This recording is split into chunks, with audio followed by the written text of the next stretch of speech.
Hola, yo soy Juan Pablo Escaglia, profesor asociado de Roberto Doberti en la Cátedra Teoría del Habitar de la Facultad, para todas las carreras menos para imagen y sonido.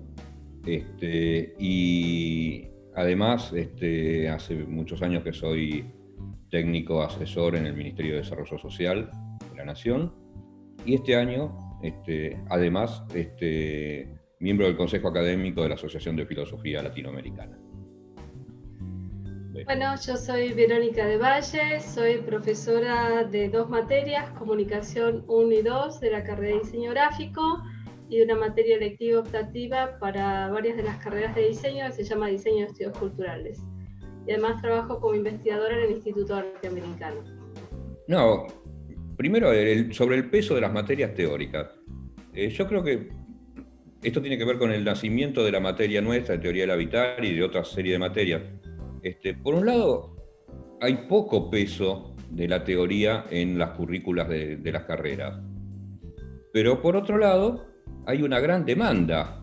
Estas materias que yo asocio siempre a teoría del habitar, con heurística, con investigación proyectual, con estética, nacieron juntas a partir de una demanda de en ese momento cuando se empezaban a incorporar las carreras de diseño, y bajo una consigna que sostuvieron Breyer y Doberti en ese momento, que era construir una teoría propia, no traer antropólogos, sociólogos, psicólogos sociales, etcétera, etcétera, sino reconocer su existencia, pero construir una teoría propia. Cada uno siguió sus caminos y eso generó un acervo muy importante de la facultad.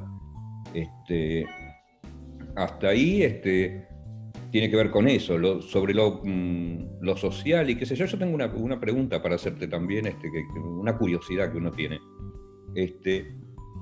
Viniendo vos de una facultad justamente de ciencias sociales, o llamémosle del ámbito de lo social, ¿cambió en algo tu posicionamiento, tu idea de lo que es un proyecto? Porque yo ya te digo, trabajando en el Ministerio de Desarrollo Social, muchas veces se tramitan proyectos sociales, pero yo a veces siento muy alejada esa noción de proyecto con el que vienen de la Facultad de Sociología con respecto a la noción de proyecto que manejamos nosotros.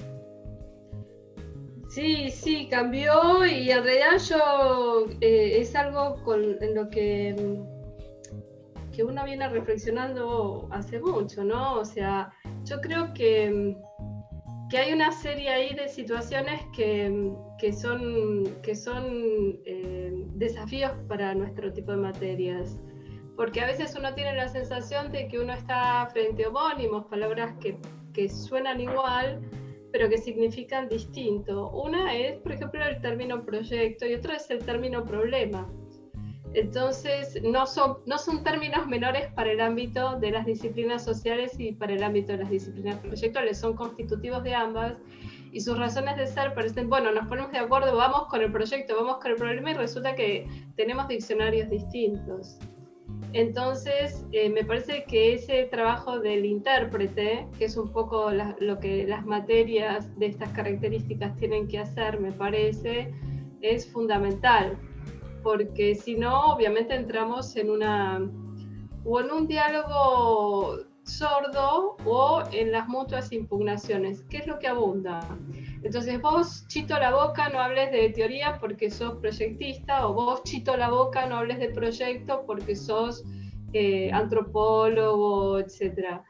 Entonces, o sociólogos, no puedes hablar de proyecto porque sos sociólogo, pero los usuarios sí pueden hablar de proyecto. Entonces es como que uno dice, pues caramba, ¿cómo es esto? Y en realidad me parece que el punto es, en todo caso, ir a la raíz de esa terminología y ver qué entendemos por tal. Por ejemplo, en términos de... Y yo creo que si nos ponemos de lleno a ver qué entendemos por tal, y es una intuición que tengo que estaría bueno poder trabajarla, si uno tuviera tiempo y no tuviera 1500 estudiantes, creo que más que una situación de un diálogo de sordos encontraría una enorme complementariedad. Es decir, yo tengo la intuición y la estoy teniendo de una manera cada vez más fuerte, que las disciplinas proyectuales levantan el guante en el momento en que las disciplinas sociales lo dejan. Esto quiere decir, por ejemplo, pongámonos en el punto del problema, ¿no? O sea, ¿qué es un problema para el proyecto y qué es un problema para, digamos, el pensamiento social? Ahí te freno. Yo, tenemos una gran lucha. Primero te reconozco también sobre esta cuestión de hablar o de pensar de qué hablamos cuando hablamos de proyecto. Nuestra facultad también niega la pregunta. O sea, se supone que todos saben lo que es un proyecto, pero cuando vos lo haces la pregunta, hay un agujero bastante grande ahí. Como que se da por sentado algo que cuando lo pones en cuestión empiezan a aparecer voces muy divergentes. Y una de esas voces es la que sostiene que el proyecto viene a resolver problemas. Yo creo que eso es aceptar un status quo. O sea, si justamente, yo creo que proyectar es justamente hacer problema donde parece que no hay problema. Y desde la cuestión esta de qué es un proyecto, yo he elaborado mi propia definición, pero para mí está íntimamente vinculado con la noción de transformación. O sea, proyectar es prefigurar una transformación y además el camino para materializarla. Si no sería solamente un sueño, una utopía. Pero esta cuestión de la prefiguración y de la transformación parece que causa a veces escozor. E incluso, bueno, me pasa esto que te digo en el Ministerio de Desarrollo Social con las trabajadoras sociales o los sociólogos con los que comparto toda mi vida laboral, que también pareciera que muchas veces un proyecto es llenar un formulario en el cual hay que poner objetivos principales, objetivos secundarios, metodología, etcétera, etcétera, que ya está, como vos decías, es un problema que ya está estipulado como un problema de regla de tres simples. Creo que no es así como... Bueno, ahí te freno yo, como decís vos. Claro. O sea, lo que yo creo es que en un punto estamos diciendo más o menos lo mismo, porque fuera, digamos, de tu visión, que me parece realmente súper enriquecedora, lo que yo a veces veo es que justamente la acepción más generalizada del proyecto tiene que ver con esto, ¿no? Como abordar un problema para prefigurar una solución. Y yo creo que las disciplinas sociales no son disciplinas que llenan formularios de lo que es un problema, sino que lo que hacen es problematizar la realidad, es decir, ponerle un signo de interrogación al sentido común. Entonces, en un punto es desarmar, como si fuera un andamiaje, desarmar ese sentido común. Si desarmamos ese sentido común, vamos a ir encontrando la serie de supuestos que son de toda índole, ¿sí? Pero sobre todo son ideológicos, que abundan en el sentido común. Entonces, por ejemplo, uno parte de un concepto de individuo que hay que entrecomillarlo. Por ejemplo, ahora con el feminismo descubrimos que el individuo que habíamos pensado era un individuo masculino, blanco, europeo, etc. Entonces sería bueno empezar a desarmar ese punto de partida. Y ahí es donde yo creo, retomando lo que vos decís, que en realidad es un arco completo, es como un semicírculo, ¿no? Que parte, digamos, de la idea de la problematización, del desarme, el sentido común, para llegar, digamos, a una reformulación que impida justamente armar un proyecto desde ahí.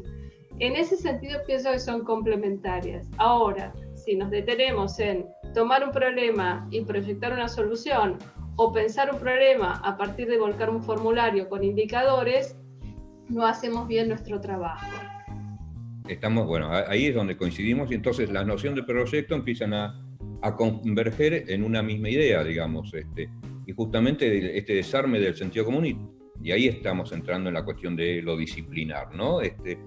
Me acordaba, hace unos días hablé con Enrique del Percio, no sé si lo conoces. Sí, claro. Es profesor de la facultad también, pero es una mezcla rara de abogado con sociólogo y filósofo. Y él acuña el término de la indisciplina, en vez de la transdisciplina, etcétera, etcétera, como que meterse en una disciplina para transformarla desde adentro, digamos, lo que sería el entrismo de la década del 70.